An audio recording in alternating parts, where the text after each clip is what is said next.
Comment se déroule l'examen théorique du permis de conduire ici en Allemagne? D'abord, tu arrives à l'heure.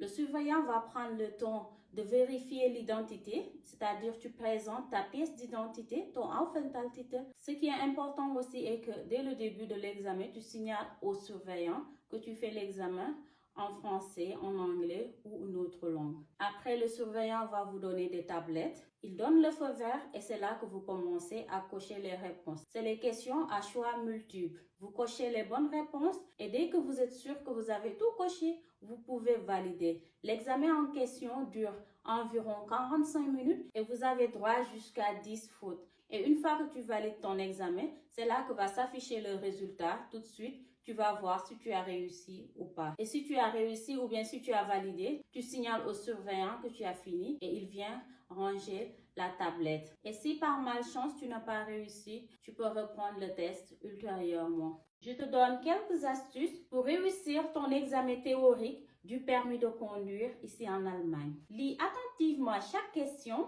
élimine les réponses manifestement fausses, gère ton temps pour répondre à toutes les questions. Si tu hésites, passe à la question suivante et reviens plus tard. Évite de ne pas vérifier tes réponses avant de valider.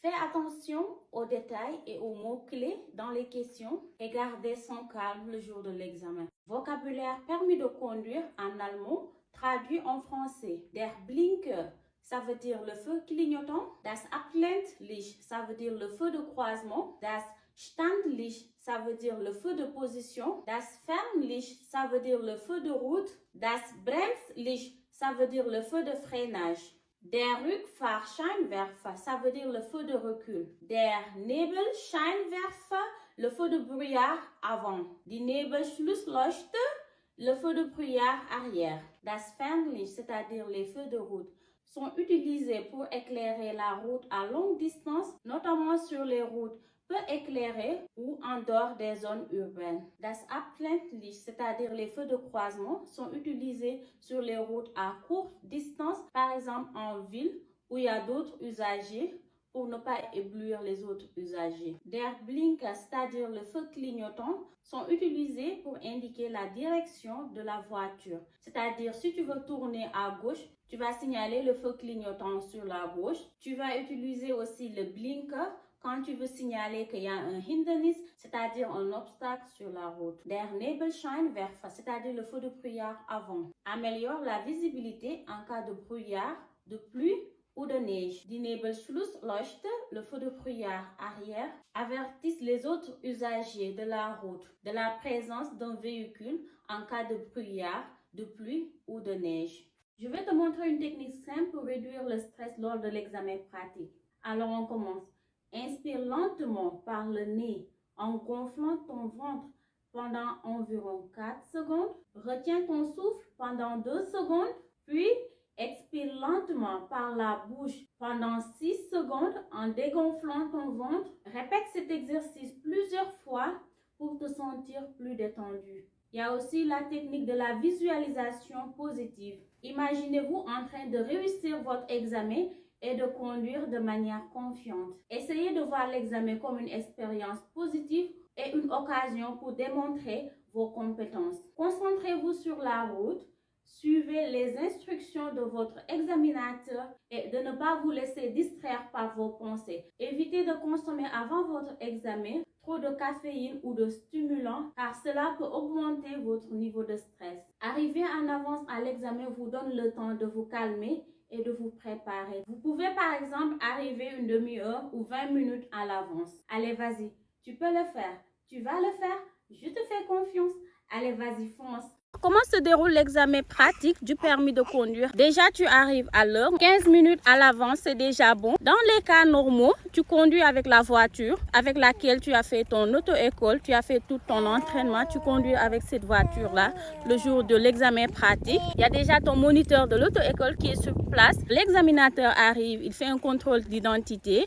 Tu montes ton Aufenthaltstitel, c'est-à-dire ta pièce d'identité. C'est là que les choses sérieuses commencent. Pour le déroulement, déjà, il va te poser des questions questions techniques, mais ton moniteur va te préparer avant que tu passes cette étape. Des questions techniques, par exemple, quelle est la longueur du profil des pneus, qu'est-ce que tu dois contrôler avant de conduire, où se trouve le moteur de la voiture, de lui montrer où est le klaxon. Franchement, c'est des questions qui ne sont pas difficiles et que tu peux réussir vite fait. L'examen en question dure 45 minutes, mais dans les 45 minutes, il faut aussi réduire le temps qu'il va prendre pour te poser les questions techniques, le temps qu'il va enregistrer. Donc, en gros, ça passe vite. Il faut payer aussi ton auto-école pour pouvoir faire cet examen pratique. Et tu vas payer aussi à cette TUV aussi une somme pour pouvoir faire cet examen pratique. Donc, tu vas payer 2 fois, ton auto-école et le TUV.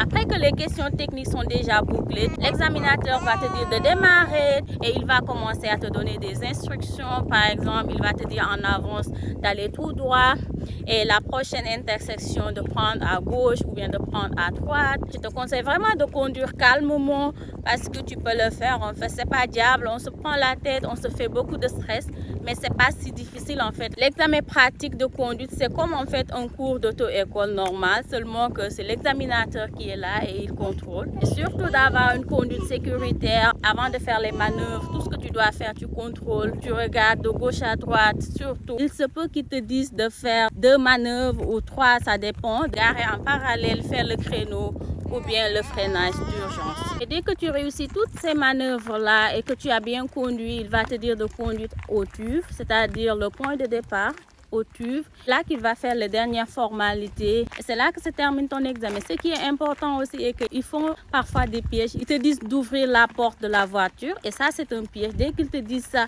il faut d'abord regarder à côté. Il faut d'abord faire le contrôle de l'angle mort avant d'ouvrir la porte de la voiture parce que c'est un piège qu'ils font aux élèves lors de l'examen pratique. Et dès que tu as bien fait et que tu as bien conduit, il va te dire que tu as réussi. Voilà, félicitations. Tu peux me dire aussi en commentaire quel est ton niveau actuel, si tu te trouves dans la partie théorique ou pratique et quelle est ta plus grande difficulté. Dis-moi tout ça en commentaire. Si tu fais déjà le permis de conduire et que tu envisages conduire en Allemagne, ce que je vais te dire dans cette vidéo va t'intéresser. Pour commencer, en Allemagne, dans les routes, ils ont installé des systèmes qui s'appellent radar et ça s'appelle en allemand Blitz. C'est un système qui est mis en place pour prendre en photo les gens qui dépassent la limite de la vitesse qui est prescrite sur cet endroit. Ils sont très malins, des fois ils cachent ça aux sorties des villes ou bien aux entrées des villes ou bien des villages, des campagnes. Ils trouvent des endroits où se passent souvent des accidents et c'est là-bas où ils mettent ces radars-là. Et si tu passes là-bas, par exemple, si c'est la zone 50 km/h, tu dépasses, tu es en train de conduire à 70 km/h, le Blitz là va te faire une belle photo de souvenir. Et dans cette photo-là, il y aura ton numéro d'immatriculation qui va être enregistré sur cette photo-là. Et c'est là-bas qu'ils vont te retrouver pour t'envoyer la facture. La facture que tu dois payer, ça dépend par rapport à combien de km/h tu as dépassé. Si ça dépasse vraiment 30 km/h par rapport à la vitesse limitée dans cet endroit, là, ça va te coûter cher. Quand tu viens d'avoir ton permis de conduire, il te donne 2 ans. Tu as 2 ans maximum pour être dans le probezeit, c'est-à-dire période d'essai. Et pendant ces 2 ans-là, si tu fais des erreurs, par exemple, si tu fais des contraventions, tous les fautes, toutes les contraventions, toutes les erreurs que tu as fait pendant la conduite ces 2 ans-là, ils combinent ça dans le document. Et si ça dépasse vraiment 8 points, là, ils vont confisquer ton permis de conduire et tu n'as plus droit de conduire. Tu vas être suspendu 6 mois. Et pendant ces 6 mois-là, ils vont te faire subir un test psychologique médical, ça s'appelle MPU, Medizinische Psychologische Untersuchungen.